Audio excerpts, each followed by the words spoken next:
오늘 이사야 61장의 말씀은 아주 중요한 말씀이죠.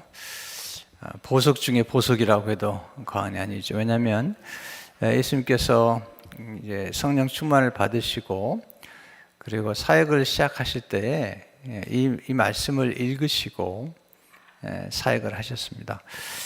이 말씀은 예수님의 전 생애를 담은 말씀이라고 해도 과언이 아니고요. 복음이 담겨 있는 말씀인 것을 보게 됩니다. 이 말씀 속에 또 벌써 삼위일체 하나님이 어떻게 역사하시는지, 예수님의 생애 가운데 어떻게 삼위일체 하나님이 역사하신 것도 우리가 보게 되죠. 1절을 보시면 주 여호와의 영이 내게 내리셨으니 여호와께서 내게 기름을 부으사 가난한 자에게 아름다운 소식을 전하게 하려 하심이라. 나를 보내사 마음이 상한 자를 고치며 포로된 자에게 자유를, 갇힌 자에게 노임을 선포하며. 여기서 이제 그 예수 그리스도의 모습을 미리 보여주는 말씀이죠. 성령께서 임하시고 그리고 하나님 아버지께서 예수님을 보내셨다. 나를 보내사. 예수님께서 이제 부활하신 다음에 아버지께서 나를 보내신 것처럼 나도 너희를 보내노라. 그러니까 예수님께서 이 땅에 하나님 아버지의 보내심을 받았고 그리고 그냥 사역하지 아니하시고 성령님의 감동과 기름 부으심을 통해서 사역하신 것을 보게 됩니다. 그러나 봐요. 예수님이 오셔서 가난한 자에게, 1절을 보시면 가난한 자에게 아름다운 소식을 전하게 하려 하심이라. 이 말씀 속에서 우리 인간이 경험할 수 있는 여러 가지 고통스러운 경험들을 우리에게 말씀하고 있죠. 가난한 자에게, 가난하다는 것 자체가 많이 고통스럽잖아요. 수많은 사람들이 이 가난 속에 살고 있죠. 지금도. 그래서 가난한 자에게 아름다운 소식을, 이 가난은 영적인 가난뿐만 아니라 경제적으로 어려운 가난도 포함되고 있는 것을 보게 됩니다. 아름다운 소식을 전하려 하십니다. 예수님이 누가복음 4장에서 이 말씀을 읽으실 때 누가는 복음을 전하신다. 아름다운 소식을 전하게 하려 하시면 복음을 전하게 하신다. 가난한 자에게 아름다운 소식을 전하여, 또 한 말씀, 마음이 상한 자를 고치신다. 우리가 살다 보면 이 마음이 육신뿐만 아니라 마음이 상한 경험들, 상처받은 경험들을 하게 되죠. 그리고 포로된 자에게 자유를, 갇힌 자에게 노임을 선포하며, 예수님 오신 가장 중요한 이유 중 하나는 포로된 자나 갇힌 자를 자유케 하신 것들을 보게 됩니다. 예수님 그걸 아셨죠. 그 당시에 많은 사람들이 죄 아래 고통을 받고 있었고, 무거운 짐 또는 마귀에게 누린 자들이 많았거든요. 또 포로된 자 또는 이기심이라고 하는 그런 포로됨, 그러니까 자기 중심적인 삶, 그러니까 거짓된 자아와 탐욕 속에 살아가는 사람들. 많은 영성가들이 인간에게는 이제 거짓 자아가 있고 참된 자아가 있다고 얘기하잖아요. 그래서 우리는 이 많은 경우에 그 자기 중심적인 삶의 노예가 됐죠. 늘 인정을 받아야 되고 또 칭찬을 받아야 되고, 이것도 굉장히 무거운 짐이에요. 항상 누군가를 기쁘게 해야 되고, 또 내가 누군가에게 인정을 받지 못하면 굉장히 불안해하고 또 두려워하고, 이런 것들이 굉장히 우리 인간을 힘들게 만드는 것 중에 하나죠. 예수 그리스도를 바라보고 예수 그리스도 안에서 주는 진정한 자유를 누리지 못하면 언제나 사람들에게 매이게 돼 있어요. 사람들의 인정이나 사람들의 관심이나 여기에 너무 노예가 되어버리면 그 자체도 무거운 포로된 삶을 살아가는 것들을 많이 보게 되죠. 늘 그러잖아요. 우리가 살아가면서 언제나 인정을 받아야 되고 언제나 칭찬을 받아야 되고 또 언제나 알아줘야 되고, 이거 굉장히 무거운 짐이에요. 어디 가든지 섬김을 받아야 되고 네, 섬김받지 못하거나 인정받지 못하면 견디지 못해하는 아주 고통스러운 거거든요. 주님이 오셔서 이제 그런 것들을 이길 수 있도록 하고, 수많은 분들이 또 중독에 빠져 있잖아요. 많은 중독들에 빠져 있죠. 보이든 보이지 않든 간에 수많은 사람들이 중독에 빠져 있는 것들을 보게 됩니다. 그래서 눈이 어두워져 있어요. 그래서 누가 보면 이제 보지 못하는 자들을 보게 하신다. 그러니까 예수님 오셔서 하신 일 중에 하나가 뭐냐면 눈을 열어주셔서 진정한 모습들을 보게 하신 것들을 알게 되죠. 복음이 주는 놀라운 능력이 이 안에 담겨 있는 것들을 보게 됩니다.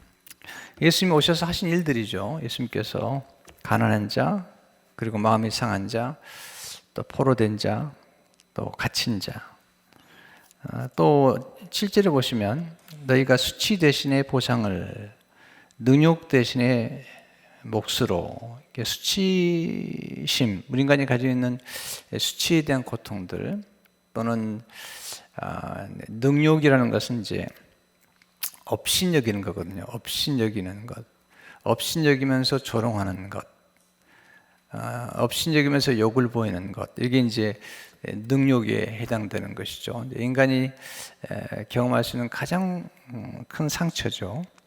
수치심을 주거나 또는 업신여기는 것, 멸시하는 것, 무시하는 것, 이런 것들이 우리 인간이 가지면서 가질 수 있는 많은 상처들이고 아픔들이죠. 예수님이 오셔서 우리를 진정으로 자유케 하시기 전까지는 우리는 항상 그런 데 매여 있는 거죠. 너무나 많은데 매여 있고, 그리고 그것들을 좀 극복해 보려고 많이 노력을 하는데 쉽지를 않은 것들을 많이 보게 됩니다. 또 어떤 분은 가난도 굉장히 부끄럽게 생각하잖아요. 가난한 걸 수치로 생각하고, 또 가난한 걸 감추고, 이렇게 또 늘 누가 묻지도 않았는데 목사님 굉장히 가난해요, 이런 이렇게 표현하는 분도 보거든요. 왜냐면 가난이라는 게 부끄러운 건 아니잖아요. 우리 살아가면서 어떤 건 열심히 노력해도 안 되는데요. 근데 우리 인간의 뇌리 속에는 이런 여러 가지 그런 열정의식, 또는 낮은 자존감, 이런 것들이 우리 안에서 있는 것들을 많이 보게 되죠. 공부를 많이 해도 대단한 게 아니거든요. 이번에도 텍사스에서 부부가 둘 다 교수더라고요. 남편도 교수고, 아내도 A&M이라고 하는 학교가 굉장히 유명한 학교라고 그러더라고요. 저는 잘 모르겠는데, 텍사스에서 그 학교를 졸업하는 아버지에게 지난번에 만났는데, 아들이 어디 나왔는데 A&M이라고 나오는 굉장히 좋은 학교라고 하더라고요. 근데 이제 아내가 더 똑똑했는지 거기 교수가 됐는데, 이번에 이제 우리는 잘 모르죠. 그 부부의 상황도 모르겠고, 그런데 페이스북에 그 남편이 올린 글 속에 그렇게 신문에 나왔잖아요. 아내는 나를 무시했다. 그리고 인생의 중요한 결정할 때마다 자기 의견을 존중해주지 않았다. 아내는 자기를 존중하지 않았다. 그러니까 인간이 이렇게 공부를 많이 하지만 이게 지식적으로 학생들을 가르칠지 모르지만 인간에 대한 이해가 너무 없는 거죠. 피차간에 인간에 대한 이해가 없고, 또 결혼에 대한 전반적인 지식이나 그런 게 전혀 없는 거죠. 우리가 안다는 게 너무 국한되어 있는 거죠, 사실은. 근데 학교의 교수였지만 그 안에는 굉장한 분노와 특별히 가까운 데 있는 사람들에게 무시를 당하는 게 인간이 가장 상처를 받는 거거든요. 근데 가장 가까이 있는 아내가 무시를 하고 자기를 존중하지 않았고, 그러니까 눈이 어두워지는 거예요. 인간의 죄악이라는 것은 언제나 눈을 어둡게 만들어요.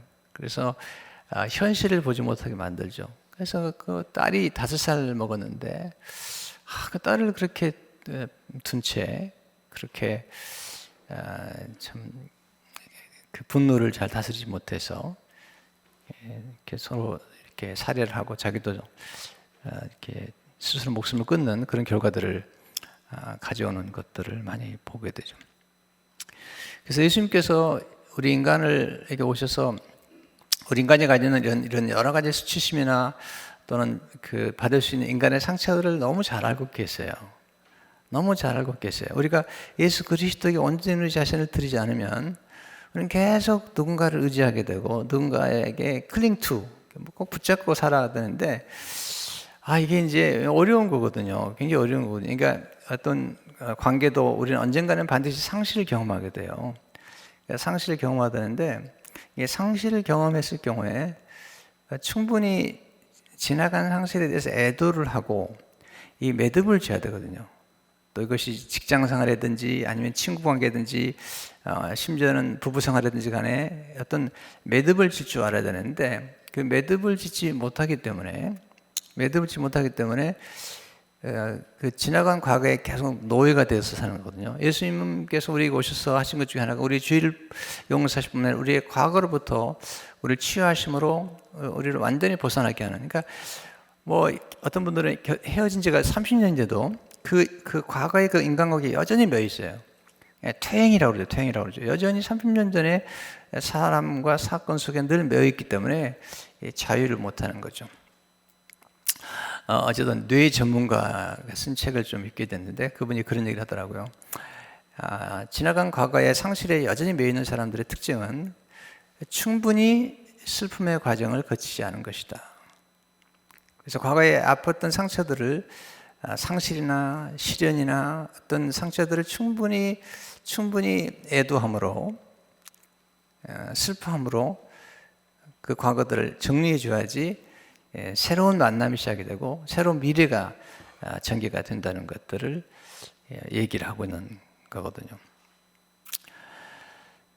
여기 보면 예수님께서 이제 하신 일 중에 하나가 뭐냐면 모든 슬픈 자를 위로하되 2절을 보시면 여호와의 은혜의 해와 우리 하나님의 보복의 날을 선포하여 모든 슬픈 자를 위로하되 이 슬픈 자를 얘기하시잖아요. 우리가 슬픔을 많이 경험하는데 3절에 무릇 시온에서 슬퍼하는 자에게 화관을 주어 죄를 대신하여 기쁨으로 기름으로 그 슬픔을 대신하며 찬송으로 그 근심을 대신하시고 그들이 의의 나무 곧 여호와가 심으신 그 영광을 나타낼 자라 일컬음을 받게 하려 하심이라.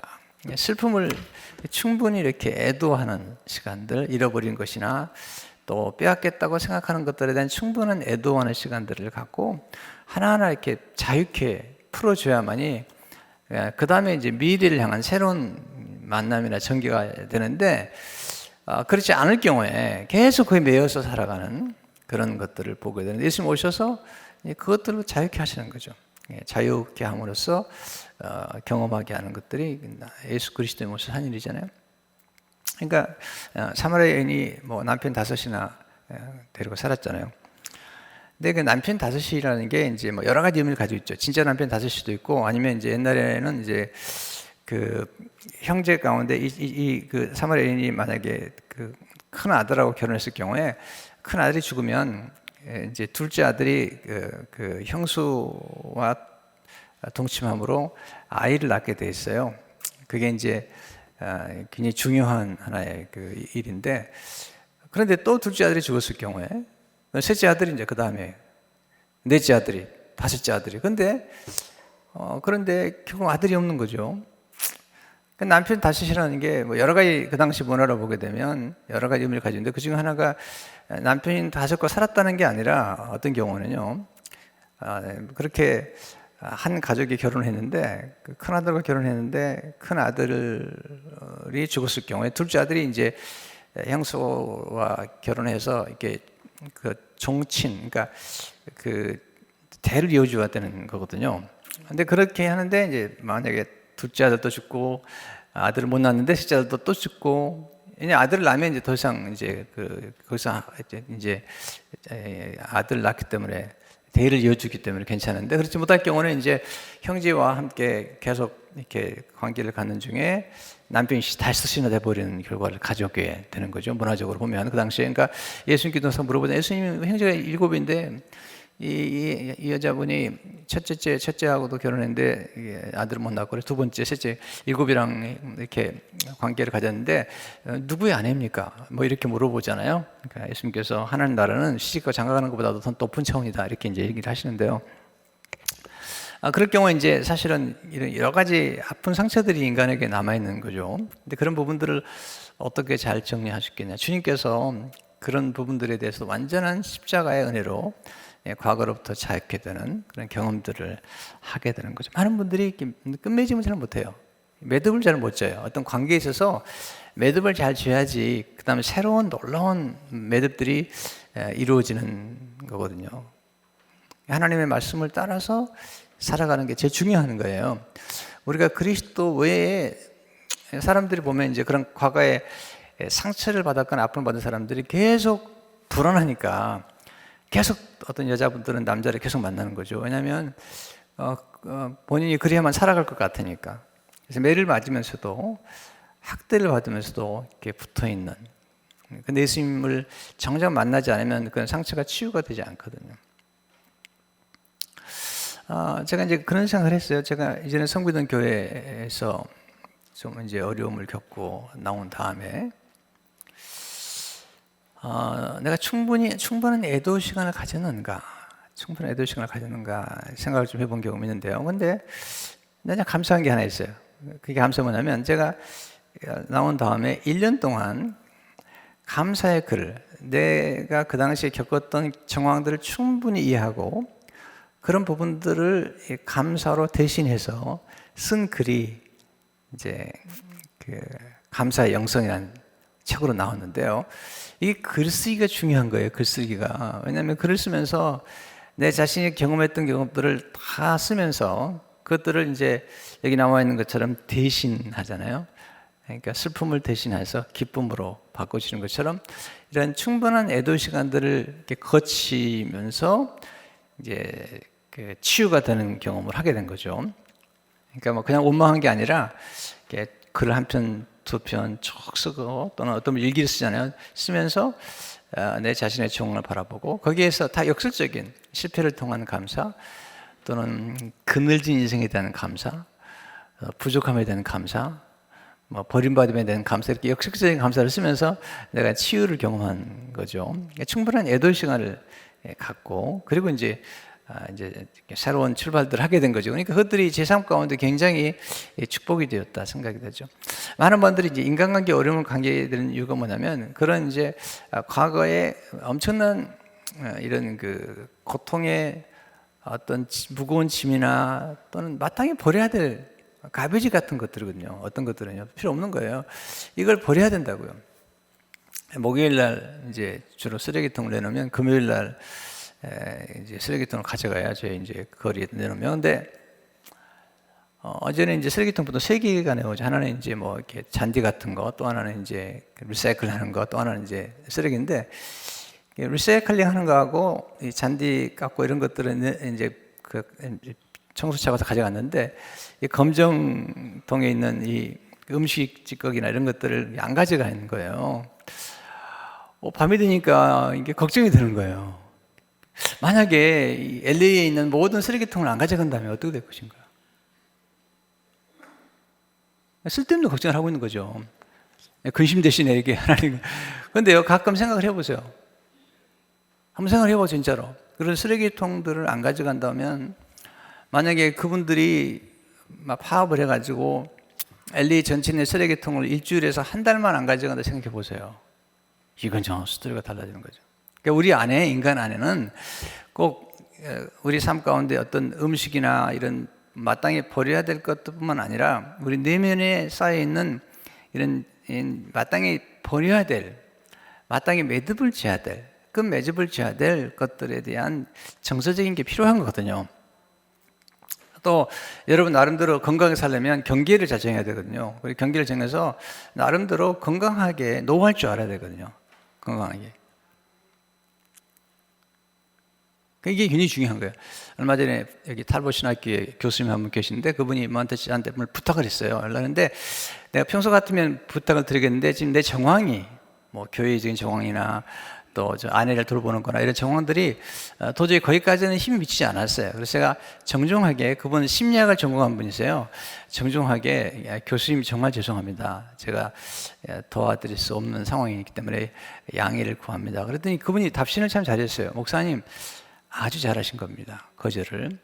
지금 목사님 상황에서 지금 사모님이 이렇게 아프시고 돌봐야 되고 또 교회 건축과 목회가 있는데, 목사님이 건전하게 바운더리, 건전하게 울타리를 칠 줄 알았다는 것은 아주 건강한 겁니다.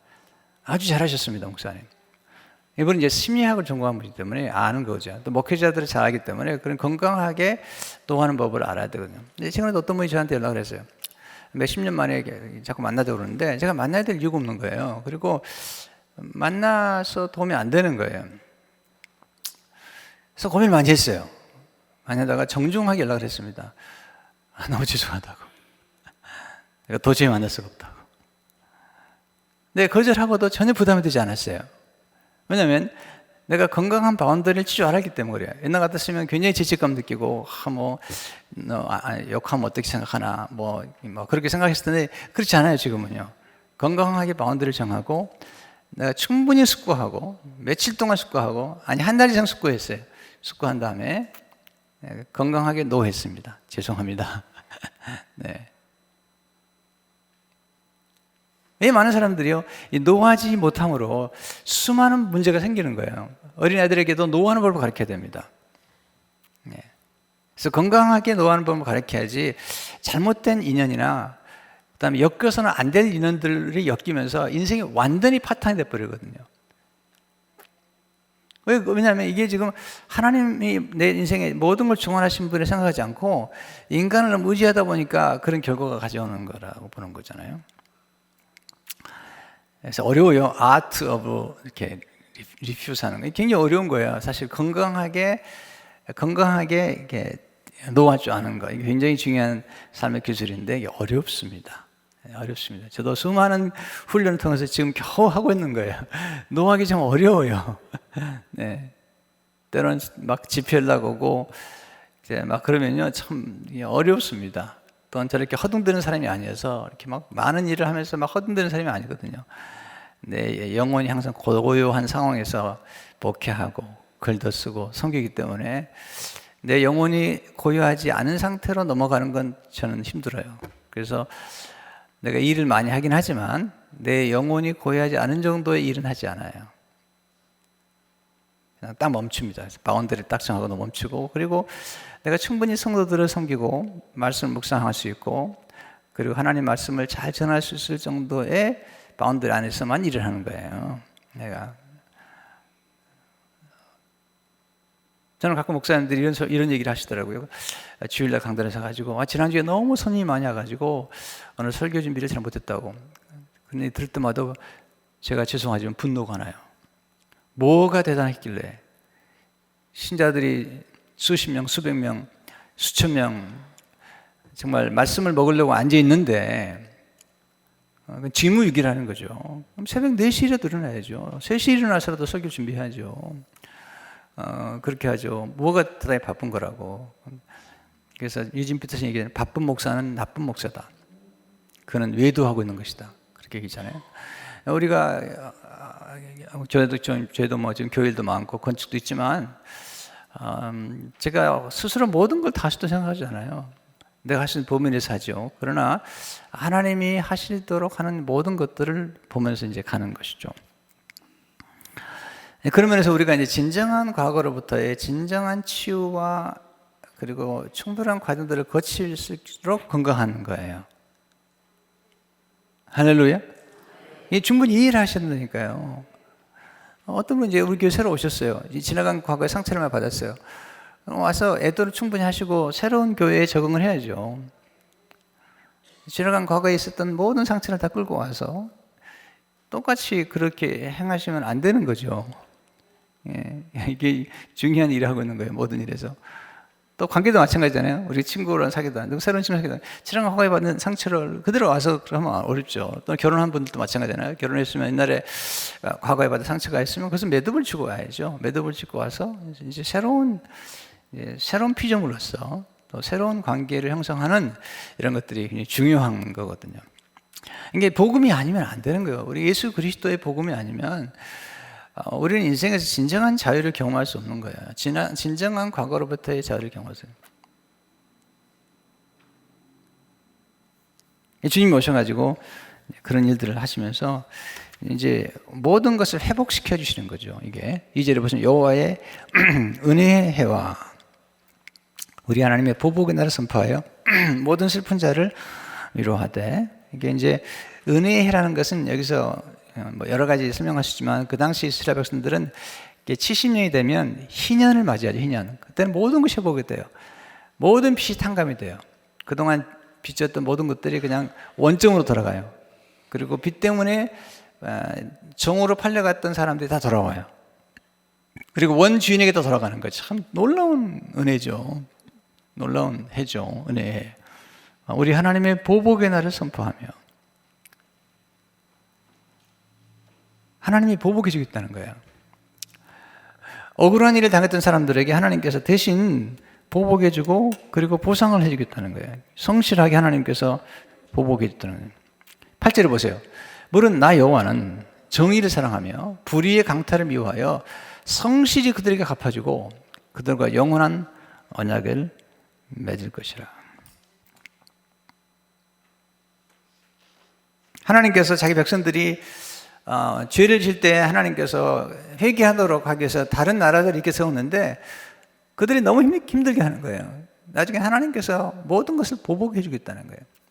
억울한 일 당하는 것, 능욕당하는 것, 그런 것들 하나님이 대신 보복해 주겠다는 거예요. 보복의 날, 그러니까 하나님의 은혜라는 동시에 보복의 날로 선포가 되는 것들을 보게 됩니다. 사실 우리가 인생 살아보면 힘없고 또 백도 없고 돈도 없고 그러면요 참 슬픈 일 많이 당해요. 네, 억울한 일 많이 당해요. 정말로. 네, 처절한 게 인생이에요. 네. 오직하면 우리나라 말들이 그러지 말죠. 요즘은 그런 말 안 하지만 옛날에 보면요 하도 어려워가지고 뭐 억울한 일 많이 당하니까 억울하면 출세하라고 그러잖아요. 그렇게 표현이 될 만큼 이 우리 민족이 너무너무 슬픈 일이 많잖아요. 네. 엄청난 겁니다. 하나님께서 이제 은혜와 함께 보복의 날을 선포하며 모든 사람 풀자를 위로하되, 이제 그래서 3절에 보면 회복하시는 무릇 시온에서 슬퍼하는 자에게 화관을 주어 그 죄를 대신하며 십자가에서 이르는 기쁨의 기름으로 그 슬픔을 대신하며 찬송의 옷으로 그 근심을 대신하시고 그들이 의의 나무 곧 여호와께서 심으신 그 영광을 나타낼 자라 이끌음을 받게 하려 하심이라. 차지를 보시면 그들은 오래 황폐되었던 것을 다시 쌓을 것이며, 다시 쌓는다, 재건하는 거죠. 이미 옛부터 무너진 것을 다시 일으킬 것이며 회복이죠. 황폐한 성읍과 되도록 무너져 있던 것들을 중수할 것이며. 기가 막힌 메시지잖아요. 이게 회복의 메시지잖아요. 지금 우리 교회 땅이 원래 토기 공장이기 때문에 이렇게 건축하려고 보니까 땅 안에 쓰레기가 많은 거예요. 그 모든 쓰레기들을 다 치우고 3,700km를 치웠는데 지금도 이제 나머지 공사하는 중에도 쓰레기가 나와가지고 치우고 있거든요. 완전히 황폐되는 곳이죠. 그걸 새롭게 만들어가지고 아주 깨끗한 땅을 만든 거예요. 깨끗한 홍당 가져온 거예요. 그래가지고 지금 우리 건축하는 모든 땅이 아주 깨끗한 땅이 된 거죠. 할렐루야. 이게 회복의 역사죠. 네, 거기서 이제 사람이 살고 하나님의 영광이 드러나는 그런 이제 역사가 나타나는 것들을 보게 되죠. 그러면서 이제 회복이 되니까 어디로 보세요. 외인은 서서 너희 양떼를 칠 것이요 이방 사람은 너희 농부와 포도원지기가 될 것이나. 놀라운 일이 벌어진 거죠. 옛날에 이방 사람은 섬겼는데 이제 이방 사람들이 와가지고 양떼를 쳐주는 거예요. 농부와 포도원지기가 되는 거예요. 지금 우리나라도 보면요, 요즘 잘 사니까요. 옛날에 뭐 이제 직장에서 이제 뭐 설거지하고 이런 분들이 이제는 다 외국 사람들이 와서 해요. 네, 외국 사람들이 와서 해요. 지금 미국도 보면은 그 어려운 힘든 일들은 다 백인들이 거의 안 하잖아요. 네. 죄송합니다. 그런 모습이에요. 하여튼 우리는 식당 가도요, 한국 식당 가서 보면요, 다 이렇게 인사하는 거 보면, 뭐, 청소하는 거 보면 필리핀에서 오고, 뭐, 베트남에서 오고, 뭐, 이런 분 많아요. 또 중국에서도 오고. 그러니까 지금 상황이 이렇게 된 거거든요. 근데 문제는 이렇게 상황이 바뀌면 교만해질 수 있는데, 6절, 이게 기가 막힌 표현이에요. 어디 너희는 여호와의 제사장의 그릇을 받을 것이요, 그렇게 놀라운 회복과 축복이 왔을 때도 너희의 역할은 왕처럼 세도를 부리는 게 아니라 사람들이 너희를 우리 하나님의 봉사자를 할 것이며. 이야, 이게 놀라운 표현이에요. 우리가 좀 어떤 분이 잘 되면 세도를 부리는데, 하나님이 말씀하신 너희는 회복이 돼도 너희는 제사장이라는 거예요. 섬기는 사람이라는 거예요. 하나님의 봉사자라는 거예요.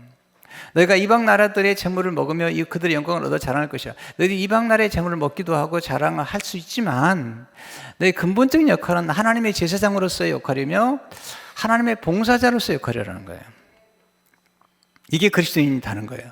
예수 믿는 사람들은 가나다가 그냥 부자가 되면, 졸부가 되면 뭐 허세를 부리고 그러는데, 예수 믿는 사람들은 잘 되고 형통하더라도 그것은 하나의 수단에 불과한 거죠. 요셉처럼 섬기는 것, 봉사자예요. 봉사자.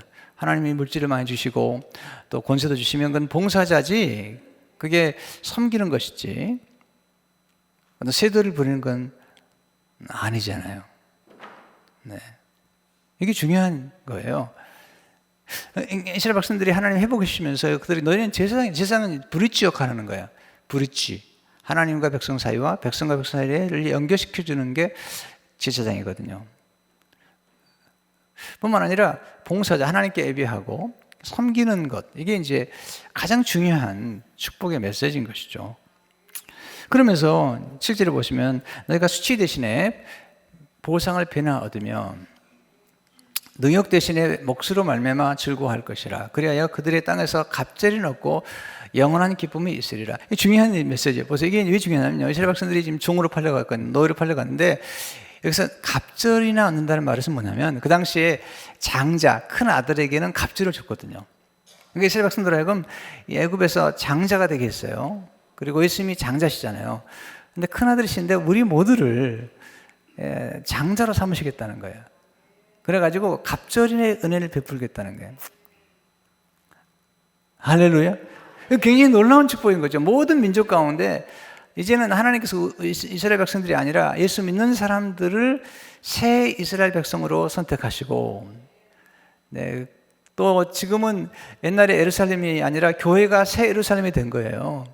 우리가 이제는 하나님의 은혜 안에서, 이건 교만할 수는 없지만 하나님의 은혜 안에서, 예수 그리스도의 은혜 안에서 이제 우리가 이제 갑절이나 받는 그런 큰 아들, 장자의 회중에, 장자 회중의 모임에, 히브리서 보게 되면 우리를 장자 회중의 모임에 들어가게 하셨다는 거죠. 그러니까 이것은 복음 속의 복음인데, 우리 예수 믿고 구원받을 뿐만 아니라 우리를 제사장으로 만드시고 봉사자로 만드시고, 우리로 하여금 남자든 여자든 상관없이 그 위치상으로 하나가 되게 하시고, 남자도 여자도 그 장자 위치에서 갑절의 은혜를 받게 하는 거죠. 할렐루야. 이게 놀라운 메시지인 거예요. 이게 복음 안에서, 이게 구약에서 잘 누릴 수 없는 거예요. 복음 안에서만 누릴 수 있는 거죠. 갈라디아서 보면 남자나 여자나 종이나 자유자나 같다는 거예요. 하나라는 거예요. 복음 안에서. 물론 여자와 남자의 성별이나 성별이 있는 것 있지만, 그러나 복음 안에서 누릴 수 있는 것들은 뭐냐면, 우리 모두는 하나님의 나라의 상속자일 뿐만 아니라 모두는 갑절을 받을 수 있는 이런 장자의 신분의 단계에 들어간 거죠. 이게 보세요. 잘 보셔야 돼요. 이 메타포가 중요한데요, 예수 믿는 사람들은 다 예수님의 신부예요. 남자도 신부고 여자도 신부예요. 똑같아요. 원리를 아셔야 돼요. 남자도 예수 믿는 사람들은 신부예요. 예수님 앞에는. 또 하나님 앞에서는 다 어린 양이에요. 똑같이 마찬가지예요. 예수 그리스도의 복음 안에서 남자나 여자나 다 장자의 위치에 서게 됐다는 거죠. 아멘도 안 하시고, 하여튼 입이 아파요. 입이 아파. 내가 이렇게 열심히 설교하는데 아멘도 안 하시고. 네. 굉장히 중요한 메시지를 전하는데, 그럼 하나님께서 영원한 기쁨을 주시겠다. 8절. 무릇 나 여호와는 정의를 사랑하며 불의의 강탈을 미워하며 성실히 그들에게 갚아주고 그들과 영원한 언약을 맺을 것이라. 이거 보세요. 복음에서 주는 것은 뭐냐면 영원한 기쁨, 영원한 언약을 주시겠다. 9절에 보시면 그들의 자손을 문나라 가운데 그들의 후손을 만민 가운데 알리리니 무릇 이를 보는 자가 그들은 여호와께 복받은 자손이라 인정하리라. 할렐루야. 하나님께 복받은 자손을 인정을 받는 그 축복을 경험하는 것이죠. 그러니까 항상 복음 속에는요, generation to generation, 후손까지 연결이 되게 돼 있어요. 이게 부모가 믿는 믿음이 자녀들에게 흘러내려가는 좋은 것들이죠. 연결되는 거죠. 내일 어버이주를 설교를 할 텐데요. 이 부모의 신앙이 굉장히 중요하고요. 부모의 역할이 굉장히 중요한데 하나님 역사하시는 거죠. 예수 믿는 하나님 믿는 백성들에게 그 후손들이 여호와께 복을 받는 자손이라 할 것이요. 말씀하고 있잖아요.